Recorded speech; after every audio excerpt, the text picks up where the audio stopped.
If you played Might and Magic back in the day, you know the exact feeling. You leave town full of confidence. Your party looks perfectly equipped. You have some spells, a few decent weapons, maybe even a solid plan.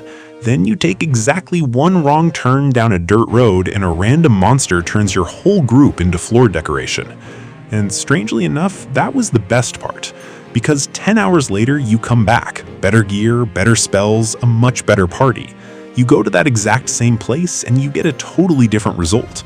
That was the absolute magic of those old first-person party RPGs. They made the world feel incredibly dangerous, but they made every single bit of progress feel completely earned. A while back here on Magic Game World, we put out a video covering 20 games like Might and Magic.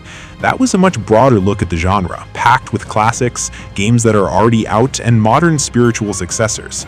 Today, we are looking strictly forward. These are upcoming RPGs, blobbers, dungeon crawlers, and first-person party adventures that are still in the oven. Some are pure grid-based crawlers. Some feel a lot closer to Might and Magic 6, 7, and 8. Some lean heavily toward Wizardry, Eye of the Beholder, or Dungeon Master. Different flavors, but they all scratch that exact same old-school itch. We kick things off with King's Courier. This one has that later Might and Magic energy right out of the gate. You serve the crown, take on highly dangerous jobs, and head out into hostile fantasy lands with your crew. What I really like here is that it does not feel like you were just being dropped into one endless dungeon. It has that massive adventure vibe. Forests, swamps, caves, dungeons, magic, puzzles, real-time fights. Basically the kind of world where you say, I will just check this one last area, and then suddenly it's 3 in the morning. That's the classic Might and Magic trap. Every single road looks suspicious, every cave feels like a dare, and of course you go in anyway. If King's Courier nails that feeling, it could easily be one of the most exciting games on this list.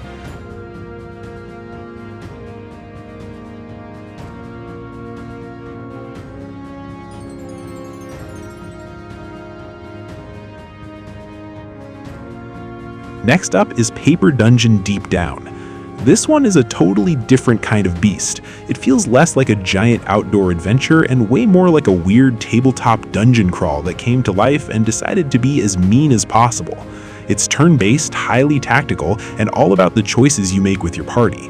You pick 4 active heroes from a much larger roster, then desperately try to make their skills work together while the dungeon systematically ruins your carefully planned strategy.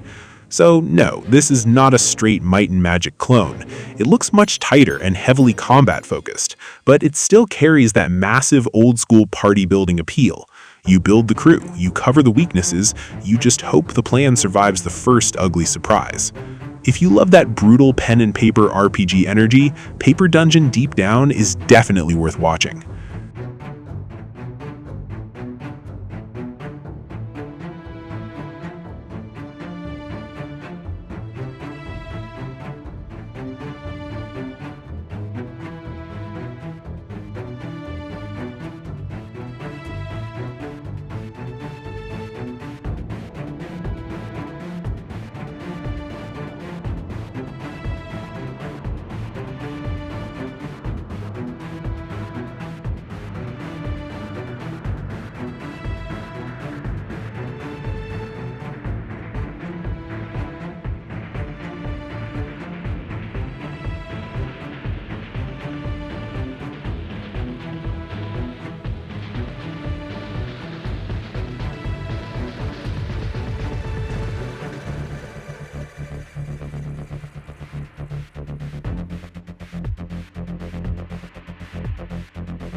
Then we go much darker with Dungeons of Ironshade.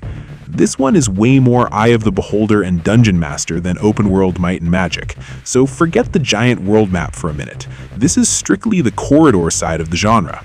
Tight spaces, tricky puzzles, spells, monsters, it's that exact feeling where walking around the next corner is probably a terrible mistake, but you check anyway because apparently old school RPG fans have zero survival instinct. And honestly, that's the entire charm. Your party is half dead, your resources are critically low, you know you should turn back, but there's just one more door. So obviously, you open it. That one more room feeling is exactly what these games live on, and Dungeons of Ironshade looks like it completely gets it.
Next is Crypts of Carith. This one is for the players who spend more time creating their party than actually playing the game.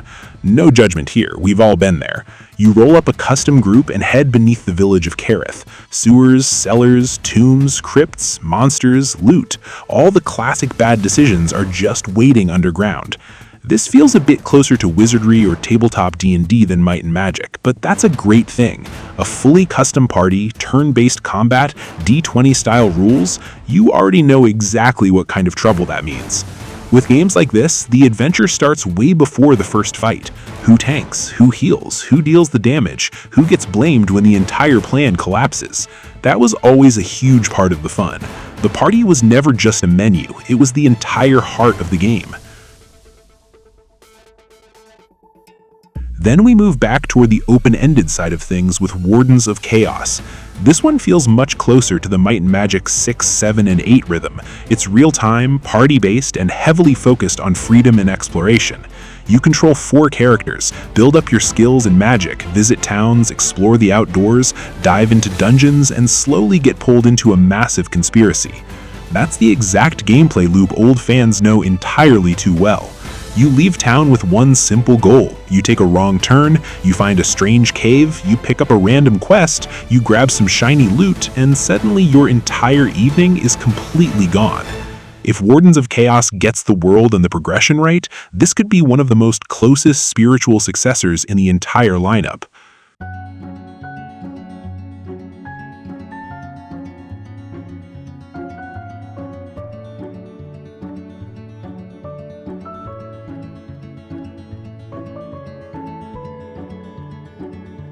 Then we have Mystic Land: The Search for Maphaldo. This is one of the most direct throwbacks here. It points straight at Wizardry, Might and Magic, and Eye of the Beholder. Grid movement, turn-based combat, party adventuring, puzzles, and an October 2026 release window. This is not accidentally old school. This is old school on purpose. Careful movement, strict party management, resource thinking, combat where you actually need to pay attention. It feels tailor-made for players who still remember checking every single wall, mapping out routes, and treating every hallway like it might either hide treasure or instantly ruin their day.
Next up is Dverghold, and yes, we are going underground again. Apparently, if you put a highly suspicious hole in the ground, old-school RPG fans will just climb into it immediately.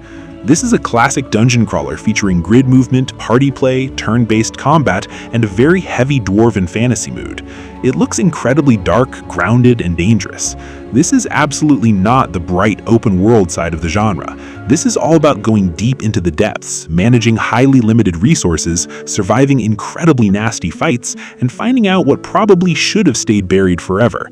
There's already a demo available too, which is always nice. You can actually feel how it plays instead of just judging it like a suspicious wizard staring at screenshots. If you prefer your dungeon crawlers slow, grim, and deeply atmospheric, Dverghold is an easy one to follow.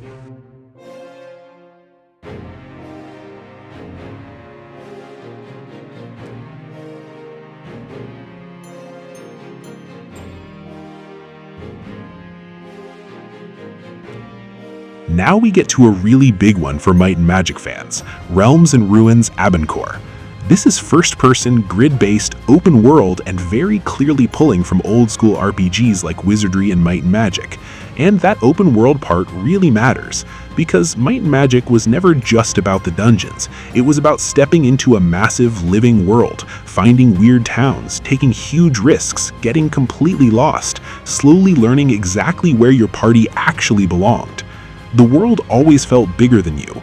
There was always another road, another cave, another group of enemies you should definitely avoid until later, but probably wouldn't. If Realms and Ruins Abencor gets the world and the progression right, this could be one of the most exciting games here.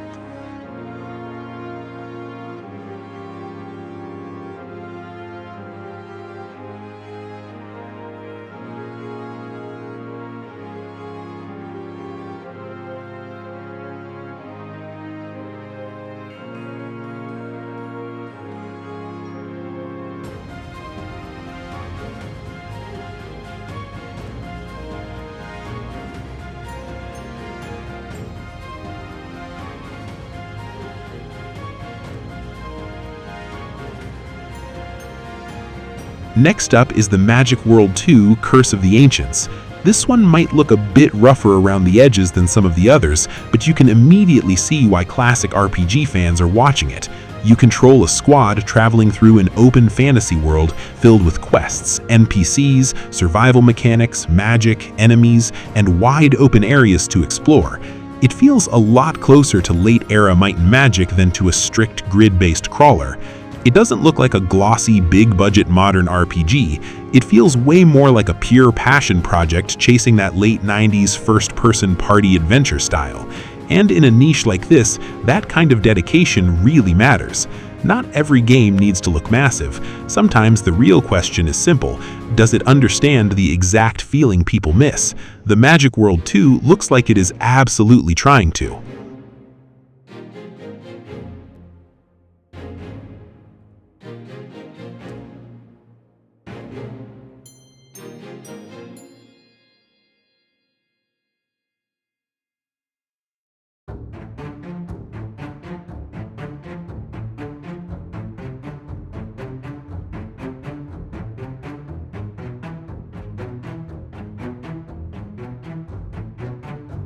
From there, we swing all the way back to a clean, traditional blobber with Toward the Ice.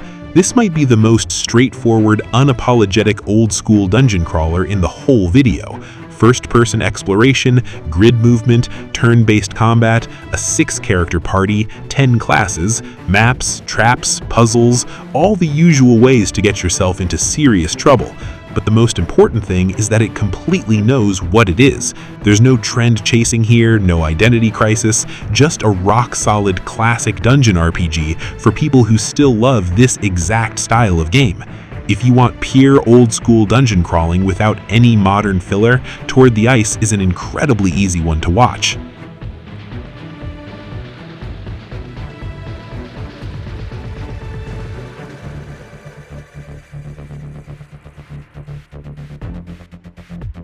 For the final game on our main list, we have Underkeep. Underkeep is a party-based dungeon crawler featuring grid movement, tactical turn-based combat, deep gear progression, and a very clear love for 90s RPGs.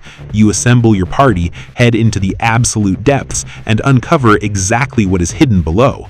The really interesting part here is the balance. It wants the tension, the planning, and the tactical fights of older RPGs, but it doesn't seem interested in bringing back clunky mechanics just for the sake of nostalgia. That's exactly the right idea. The best modern retro games keep the atmosphere and the challenge. Then they make the actual playing part much smoother.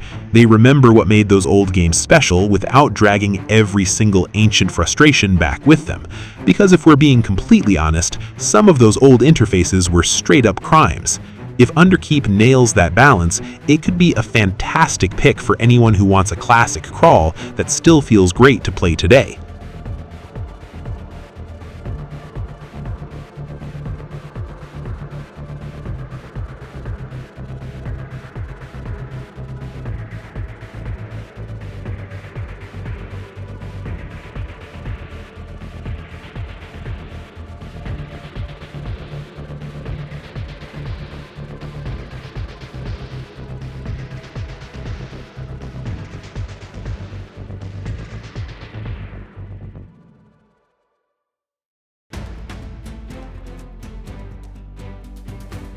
Before we officially wrap up, there is one bonus project serious Might and Magic fans absolutely need to know about: Kaltenberg's Vori mod for Might and Magic 7.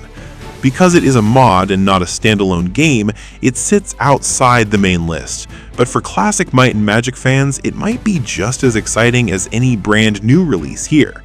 The project focuses heavily on Vori, the legendary homeland of the Snow Elves. It is a massive piece of the game's lore, but it was never fully explorable in the original release.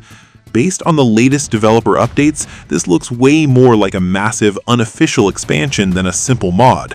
We're talking entirely new areas, custom dungeons, huge chunks of major content built directly into the Might and Magic 7 engine.